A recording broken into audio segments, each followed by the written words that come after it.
guys, how's it going? So today I want to do a couple of things. First off, we're going to talk about our Ranunculus and Anemones.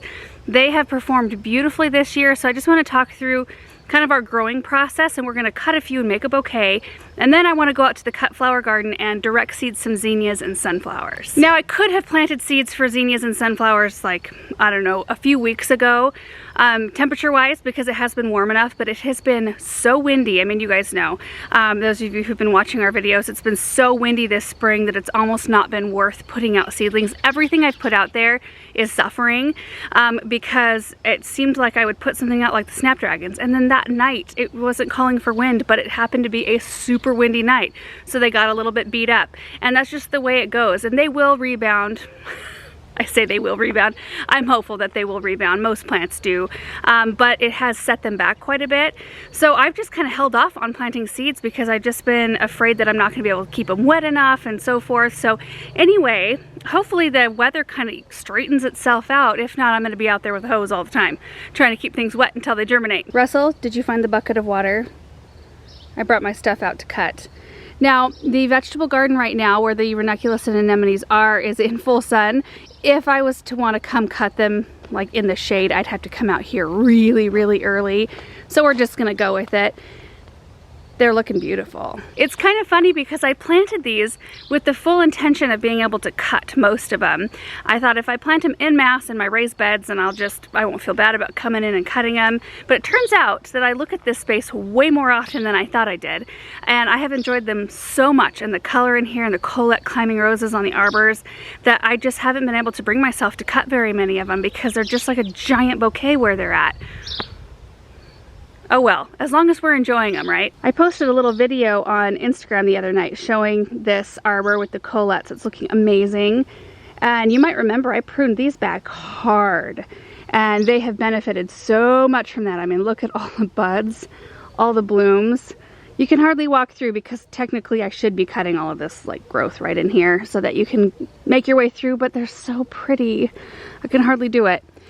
So you walk through here, you can see in this first bed, we have anemones, some of which are spent, but some of them look really good.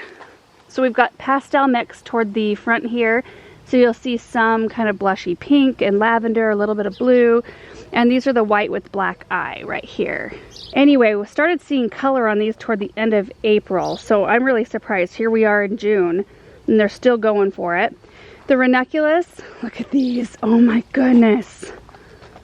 See, like, wouldn't it be hard for you to cut from this because it looks so pretty? Love it so much. Look at those. Love this color blend right here. This is La Belle Champagne, I believe, right here in the front. And then salmon right there. And then I can't remember what this variety is. Let me try to find the tag. La Belle White Picotee is the name of this one. All of my corms came from Floret. This one right here is called Marshmallow. I really like the soft color here. And then this one is called Rose. Gosh, they're pretty. So I did pre-sprout the corms, which I do think helps. So you take the little corms or bulbs that you get, and they're like these little hard as a rock little things, and you stick them in water for like 4 hours and let them soak. It does say in the instructions that you need to like keep steady water going into the bowl to keep it oxygenated. I just kind of walked by it every 30 minutes and stirred it with my finger, and I found that to be just totally fine. And they swell up like a couple times the size that they were when you started out. And then you take a tray, anything like a sheet pan even that's got little sides, put a little layer of soil at the bottom that's been pre-moistened just slightly, lay your corms out on it, and then cover them over with soil and put them somewhere cool. I put them in our basement, which is like 55 degrees ish, and you do that for like 10 to 14 days. So I pre-sprouted, I don't know if I just said, started the pre-sprout process on March the 1st, and then I took them out of the basement on March 13th and planted them outside. And I was surprised, like they had some massive roots going on, some of them. The Ranunculus were way further along than the Anemones. Like some of the Anemones didn't have any roots at all, and I kind of thought, oh, well, we'll see about this. But all of them seem to have sprouted, and they're all growing beautifully. So when I planted them, I did amend the soil, so we've got some land and seed and some biotone compost like I do with everything in there. There is drip irrigation through those beds. beds. So they were getting consistent water, and I just made sure to keep them lightly moist. I didn't let them dry completely out, and I didn't water them heavily until I started seeing some growth, because I didn't want to rot the corms. And then I want to say, like, I started to see growth on or blooms rather, on the anemones right at the end of April. So it only took like a month and a half from planting until the first bloom. And then the ranunculus started in about the 7th to 10th, right around there, of May.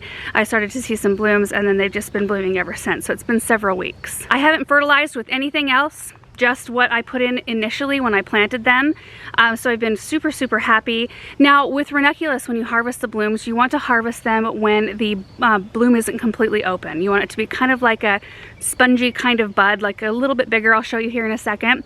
And typically you can get over a week, like 7 to 10, maybe even longer days out of them in a vase, which is amazing. And then your anemones, you do want to just pick them right when the bloom has opened. And typically you can get about 10 days out of those. And you do want to use floral preservative with anemones for sure. I'll probably throw some in the vase for both of them. So take this marshmallow variety, for example. You can see blooms in all different stages of growth, I guess you could say. These right here, the petals look like they're about ready to fall off, and then we've got some kind of in between. And you can absolutely cut blooms that look like this, just knowing that you're not going to get quite as long of a vase life as you would if you picked something like this right here. This is kind of ideal. So you've got a nice bud here that's not fully opened. It feels kind of marshmallowy, kind of pillowy. This is perfect. This is kind of what you want for maximum vase life. And then on our anemones here, I mean, you can clearly tell. Wouldn't want to be cutting any of these. It look kind of brown on the edges. Something like this. This one's beautiful and fresh. This is what I would be looking for right here. This one also looks really good. Gosh, these are so gorgeous. I keep popping back over here into the shade to talk to you guys because it's a lot easier than squinting at the camera. And it's supposed to be hot this week, 104 on Thursday. So anyway, I kind of want to make at least one arrangement to show you guys before it gets so hot, and probably starts making these more cool season flowers start to fizzle a little bit. So I'm just gonna go ahead and cut a bucket full of these flowers, and then we're gonna take them somewhere. I'll make an arrangement for the house, and then we're gonna head out and plant some seeds.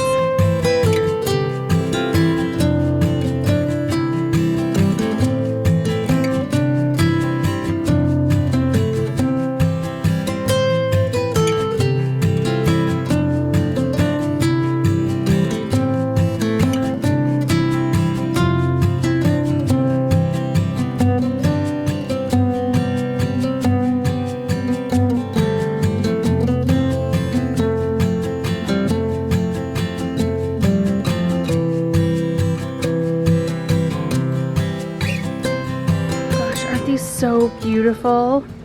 So there's the ranunculus. I almost don't even need to put these in a vase. I could just leave them in their buckets. They're gorgeous. I did pick some of the ranunculus that were a little bit more open just for demonstration purposes with our arrangement today. But these other ones that are tighter, in tighter bud form, will last longer in the vase. And then there's our anemones. Looking gorgeous. There weren't as many nice anemones as there was ranunculus, and these have a ton of buds still on them. Like some of these, if you pull one out, you can see down here they're forming new branches with new buds all along the base. So I think we're gonna still get some weeks out of them. I mean, unless this heat really takes it out of them, we'll see. So hopefully this will help just to have a little visual here, and we're in the shade so we can see more detail. But this is the kind of bud you want to look for, kind of spongy and soft, but not open yet, nice and fresh.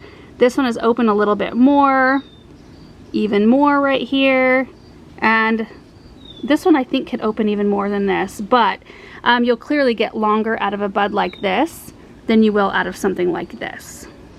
They're all gorgeous though. I think it's nice to have all of them in a vase. They bring different texture. I do think I'm gonna run around and grab a few other filler items from the garden, and I'm gonna grab a vase or two, and we'll see what we can come up with. Okay, I grabbed some random stuff out in the garden. I have no idea how these are gonna come together, but I had a wild branch on a smoke bush that I thought I would maybe use. There's some angelica here, yellow columbine. I've got some penstemon, hardy geranium. I've got a bunch of glorious roses right now, but I really want the ranunculus and anemones to be the stars. And I think I'm gonna do one arrangement for the anemones and one for the ranunculus. So I'm gonna use this for the ranunculus and the shallow one for the anemones.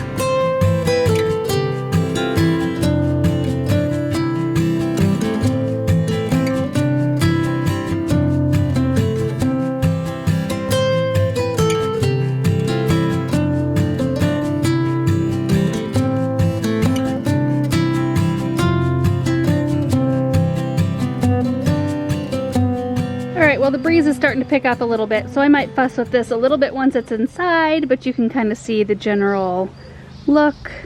I think it turned out really pretty. So I did use some angelica in there, which is a nice bold texture, but it doesn't take away from the color of the flowers. There's some honeysuckle, penstemon, grapevines, plum branches. Look at that honeysuckle right there. It makes it smell so good. And here's the arrangement with the anemone.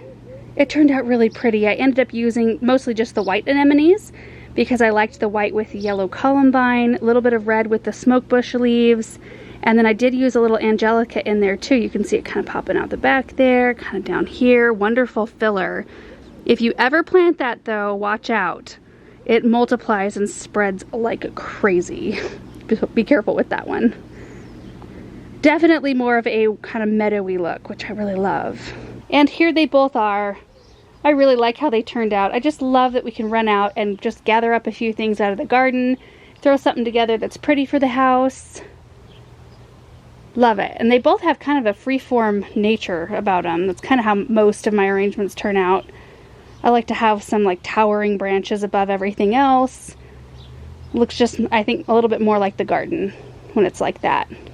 Okay, so now I'm going to go gather up my seeds for both sunflowers and zinnias. I still have flats of things that I need to plant out in the cut garden space, and I'm honestly running out of room. So I think that I'm not going to plant, well, I know I'm not going to plant near as many of either of these two things than I did last year. Last year I did 1,700 feet of sunflowers, and oh boy, I want to say I did maybe like 100 feet of zinnias collectively between the two rows that I had them seeded in. Anyway, it was a lot. That creates so many flowers, and I don't need that many, so I'm paring it way down, and also I want to have room for all the other things too.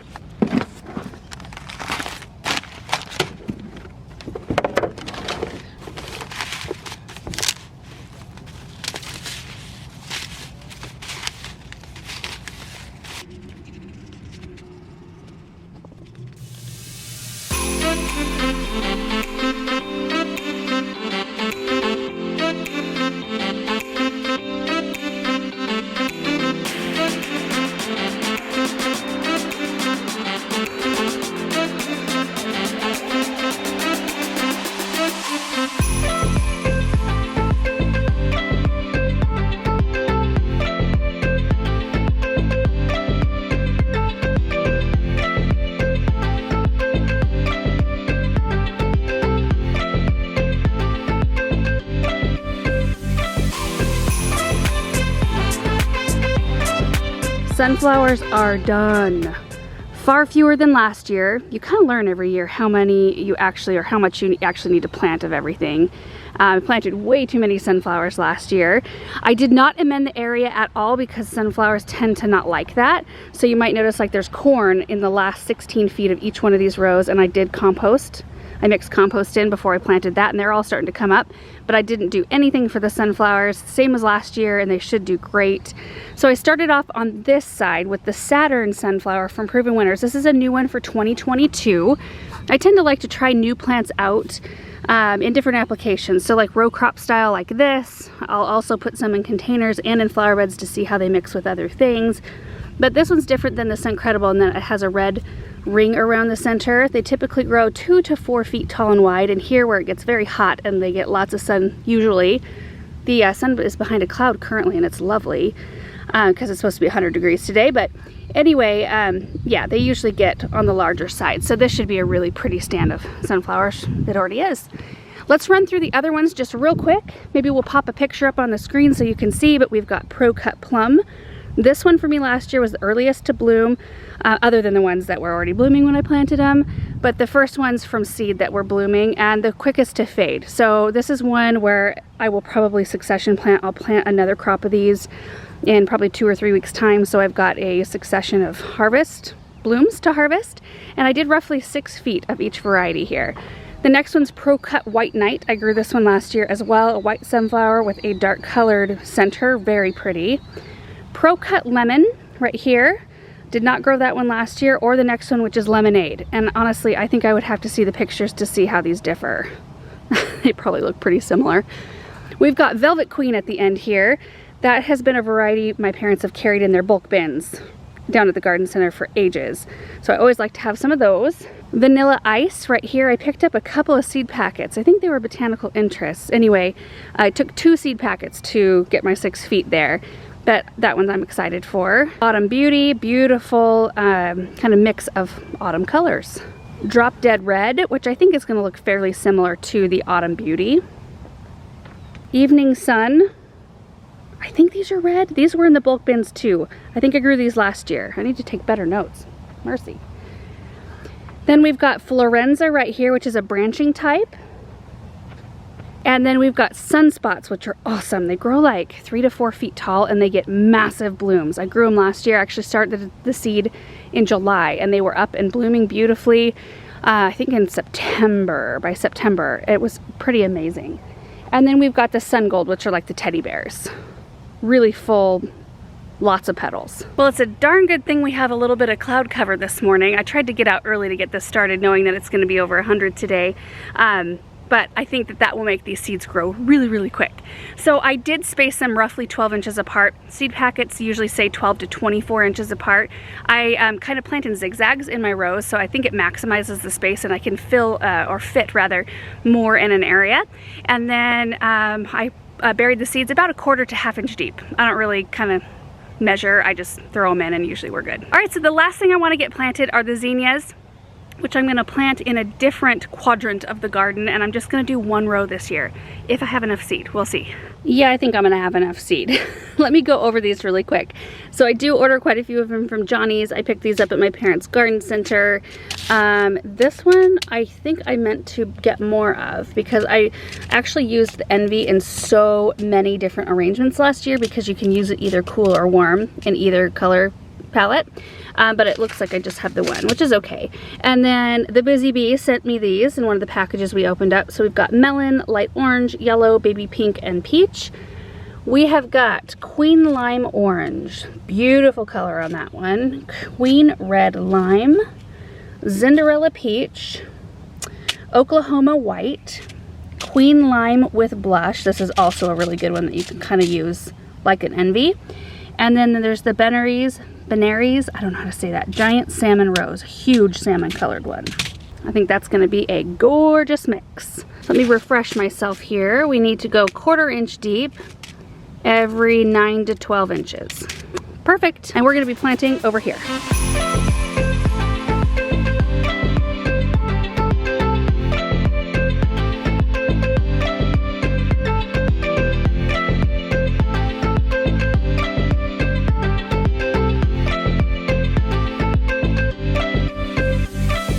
Row of zinnias almost done. So my seeds start here and they go almost all the way down until the last white tag here. I've got a flat. I remembered kind of halfway through planting that I have a flat of California Giant, 72 count flat, started and growing in the greenhouse. So I'll finish up that row as soon as I have a chance to kind of harden them off to the sun. I'll probably move them out for an hour or two today and then do that for the next couple of days, and then I can move them out here. Again, I planted 4 rows here, kind of zigzagging the seed so I can maximize my space. I probably did not leave enough room in between rows, so I've got tons of snapdragons, which are now just starting to kind of thicken up and branch out, which is very exciting. Really hard to see them right now. And then I only have 1 more free row in this space. So this actually does have red mahogany, let's see, mahogany splendor, hibiscus, which is red. It's hard to distinguish those seedlings from the dark soil at the moment, but hopefully the heat will make them just take off. But this row right here, I still have open, but I have a ton of seedlings still in the greenhouse to plant out. And then I have got approximately 1.5 rows left over there, and I've got a bunch of amaranth and things like that to plant over there. Based on the space I have left and the seedlings I have left, I actually don't have enough space left in this garden to plant everything. We have a lot of open space out here though. I've got a ton of tomato plants. I said I wasn't gonna do a ton of tomato plants. I have 4 planted up in our raised beds, but I may just line the rest of ours up out here, and I'm not gonna prune them or anything. I'm just gonna let them grow, and whatever they produce, just to take up some space out here. And then whatever flower seedlings I have left over, I'm just gonna work into flower beds in our garden and, you know, out here, possibly. But we do have some fun stuff going on out here. Like the stock is gorgeous right now. And I've got a whole bunch more stock. There's some over here and some here. And then the potatoes are just massive and starting to bloom, which means they are really starting to pack on the tubers. They're starting to form those tubers underneath the soil. You can see how thick our row is, how wide it is. I did 4 rows here, so technically I've got 240 feet of potatoes planted in this small section. The onions I started from seed that I thought died are looking amazing. And the celery is looking great. In fact, I need to start using that. I could probably harvest and donate some of that at the moment. That's right here. Cabbages are looking good, starting to form. And the last thing I want to show you is this bee's friend. Look at this beautiful plant. This is one of the ones I started from seed, and the seeds did not blow away. But look at that. Phacelia, I think, is a botanical, or bee's friend is the common name. Gorgeous long stems. I haven't cut any for cut arrangements yet, but I'm gonna here pretty quick. I'm just really happy with it. It's so pretty. And that's gonna be it for this video. We will have a few more from this space in terms of planting, and then we just need to watch everything grow. I expect everything to kind of explode over the next couple of weeks with all of our heat. We just recently upped our water, so we were doing 15 minutes once a day for everything in here, and now we were doing 20 minutes. Yeah, 20 minutes once a day. We kicked it up to 30 minutes twice a day yesterday because it got to 100 and everything was like, oh my gosh. So until it gets used to the heat, we're just gonna supplement with a little extra water, and then we'll start backing off just to once a day again. Also, it's really helpful when you have seeds planted to do twice a day. Otherwise, you have to pull a hose around because you have to keep those seeds wet until they germinate at least and get a little bit of growth. So right now, I'm actually gonna grab the hose and water in everything that I just planted. And then tonight, the drip will come on. And hopefully from this point, like after I water them with the hose now, I won't have to do it again. So anyway, thank you guys so much for watching. Hope you enjoyed this video, and we will see you in the next one. Bye.